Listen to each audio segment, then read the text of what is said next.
بھائی بنی ہوئی عزت کو خراب نہیں کرو. خراب کرو گے کسی کی بنی ہوئی عزت کو تو بڑی پکڑ ہے اس چیز کی. اور یہ تو ہوتا ہی. وہ بہت اچھا پڑھتی ہے. ارے تمہیں کیا پتا اس نے کہاں سے سیکھا ہے. پہلے وہ یہ بتانا شروع, آپ کی ذمہ داری نہیں ہے.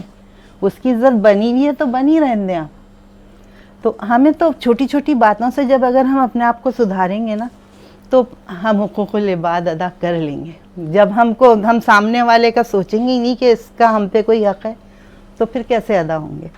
یہ تو تھے انسانوں کے حقوق. اب اللہ کے حقوق ہیں. جی. وہ ہم پہ فرض ہیں. نمازیں ہم پہ فرض ہیں. اور ہم کو تو شرم آنی چاہیے اگر ہم یہ 5 نمازیں نہیں پڑھ پائیں تو, کیونکہ 50 تھیں. 50 تھیں. جی. کم کراتے کراتے 5 پر آئیں.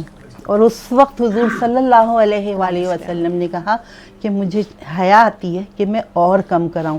اگر یہ 5, کیونکہ موسیٰ علیہ السلام نے ان سے کہا کہ نہیں ابھی اور کم کراؤ, تمہاری امت نہیں پڑھ پائے گی. انہوں نے کہا نہیں, اب اگر امت نہیں پڑھ پائے گی تو میں کم نہیں کروں گا. میرا دل ضرور وہ ہوگا لیکن میں اب اور کم نہیں کرا سکتا. تو یہ ہے حقوق اللہ کہ ہمیں نماز پڑھنی ہے. سب سے پہلے توحید ہے, رسالت ہے, یہ سب رہ جاتا ہے. پہلے نماز کا سوال ہوگا. جی.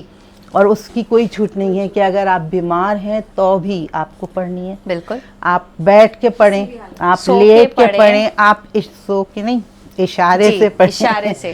اشارے سے پر سو جائیں گے تو نماز تو نہیں, ختم. وہ جیسے لیٹ جاتے ہیں نا کہ کوئی بندہ اٹھ نہیں پاتا ہے, مریض ہے, یہی کہہ رہی ہوں, آپ لیٹ کر, لیٹا ہوا ہاں ہے, بستر پہ لیٹ کر بھی پڑھ سکتے ہیں.